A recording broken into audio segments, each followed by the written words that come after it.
Mulher virtuosa. A paz do Senhor, amadinhos, nós estamos aqui mais uma vez na nossa série de estudos Mulheres no Espelho.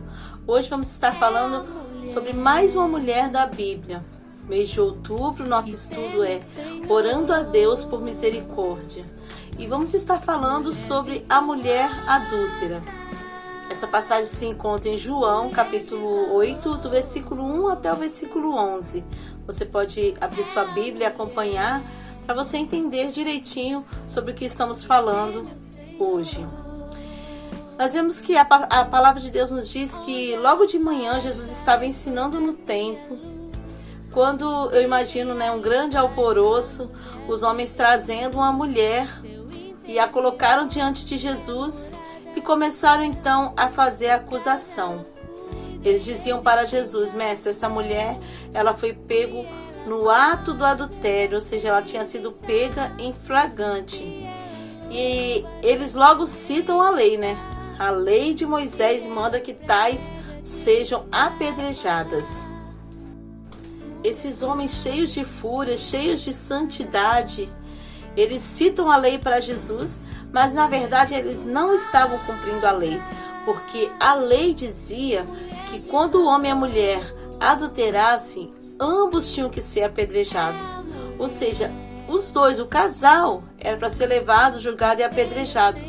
Mas agora eu te pergunto, onde estava o homem que foi pego no ato do adultério com essa mulher?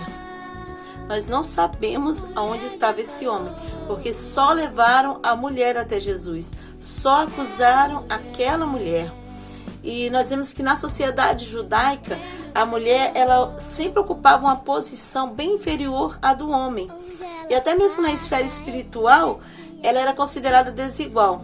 No templo, ela tinha um lugar à parte onde ela podia ficar para ouvir a palavra, mas não podia ficar junto com os homens. Até nas ruas elas tinham que andar longe dos homens e elas eram tratadas sempre como uma mercadoria de troca, Muitas das vezes, elas eram tratadas como uma mercadoria de troca pelos pais e criadas unicamente para conseguir um casamento e cuidar das tarefas domésticas. Para uma família judaica, o nascimento de um homem era comemorado com uma grande festa, era motivo de muita alegria. E os próprios homens, eles oravam agradecendo a Deus a sua masculinidade.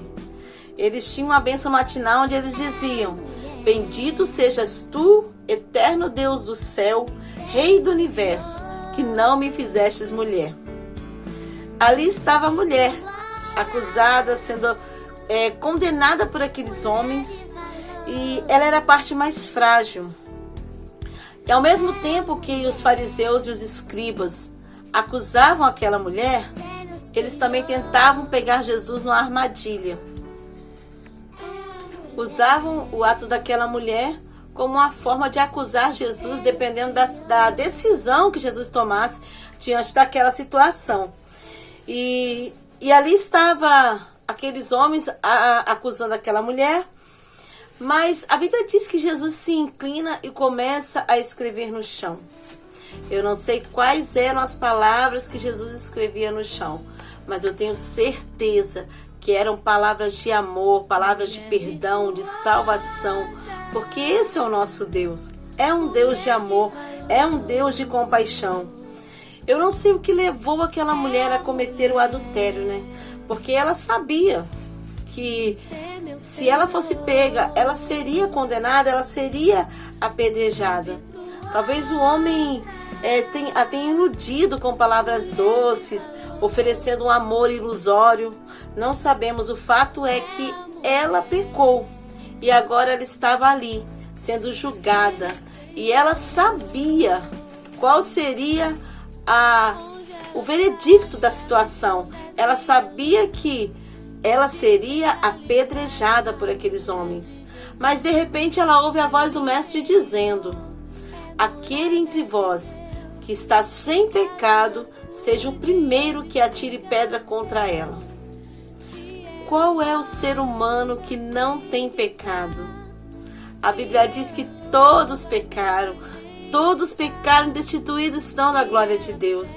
Todo homem é pecador. Nós pecamos em atos, em palavras e até mesmo em pensamento nós pecamos. Então Jesus faz essa pergunta e aqueles homens começam a sair um por um, a começar pelo mais velho, e ali só ficou Jesus e aquela mulher.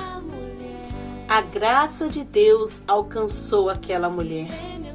O nosso Deus manifestado em carne, que estava ali diante daquela pobre mulher frágil, uma mulher envergonhada pelo pecado cometido. Ele olha para aquela mulher e pergunta: mulher, onde estão os teus acusadores? Ninguém te condenou? E eu imagino ela com a voz trêmula, admirada daqueles homens terem ido embora, e ela fala para Jesus: ninguém, Senhor.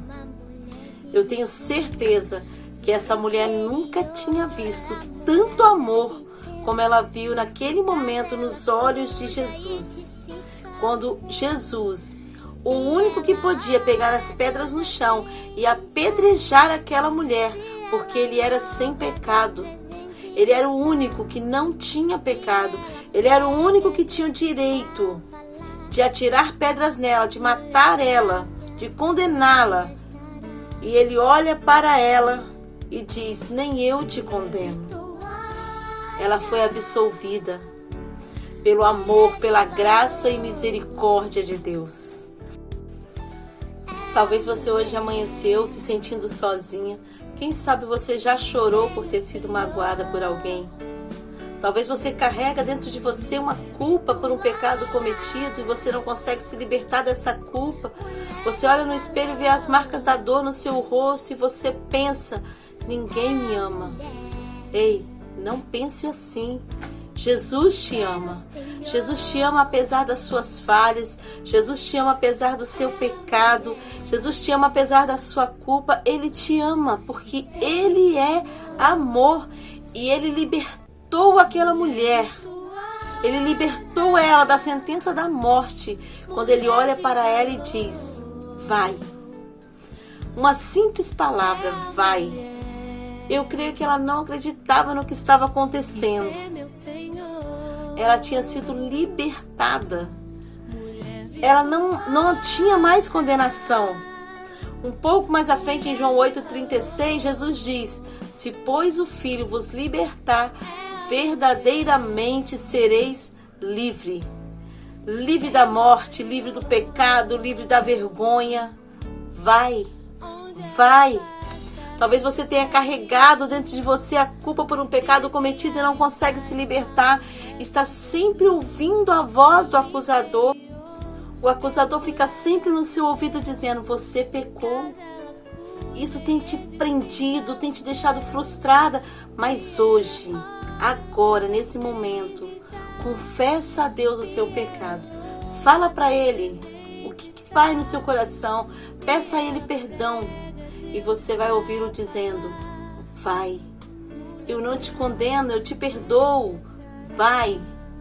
A graça de Deus libertou aquela mulher, a graça de Deus trouxe o perdão para aquela mulher e a graça de Deus traz o perdão para a sua vida.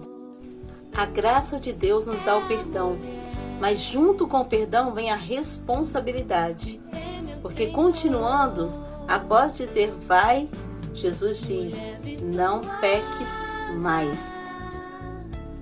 A graça de Deus não nos dá o direito de banalizar, de pensar: ah, Deus é bom e sempre perdoa, então eu vou pecar.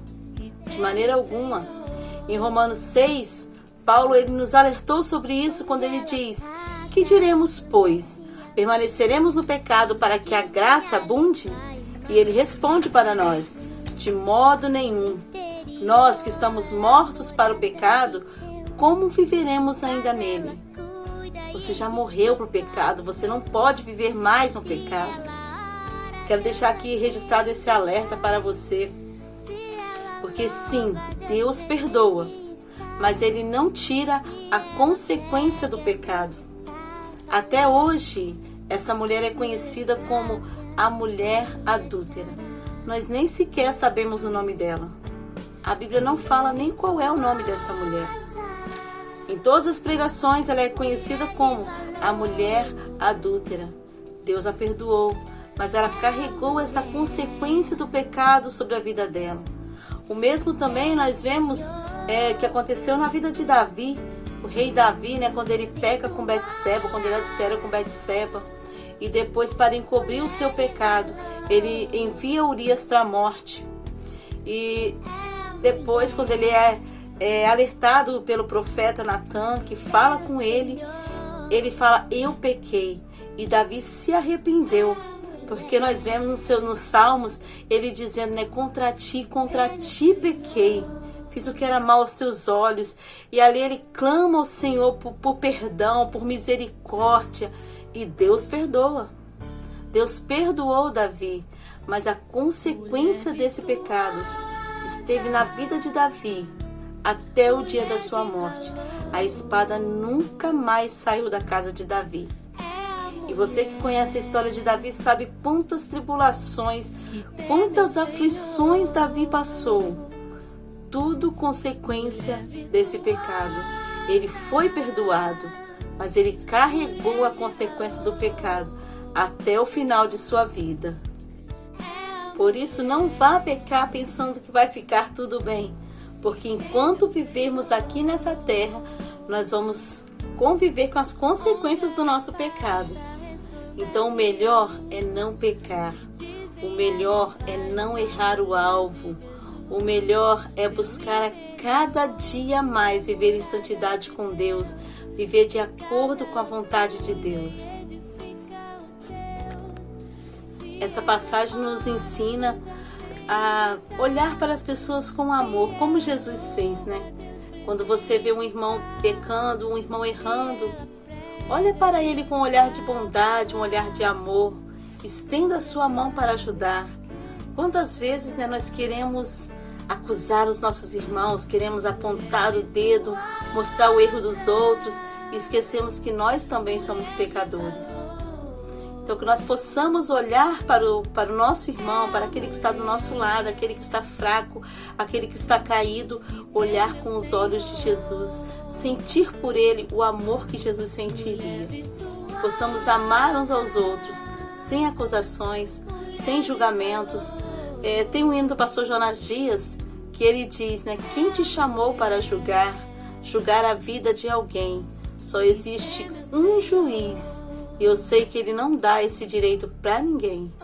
O único juiz que pode nos julgar, o único que pode nos acusar, porque não tem pecado, é Deus. E esse Deus é um Deus de amor, é um Deus que está ali, sempre pronto a nos perdoar. A Bíblia diz que se confessarmos os nossos pecados, Ele é fiel e justo para nos perdoar. Ele está pronto hoje para perdoar, não importa qual seja o tipo de pecado. Que nós possamos ser libertos e ouvir a voz dele dizendo: vai e não peques mais. Que a misericórdia do Senhor nos acompanhe todos os dias de nossas vidas, porque Deus é bom e a sua misericórdia dura para sempre. Que Deus te abençoe. Teu interior é morada de Deus, em casa ela cuida e edifica.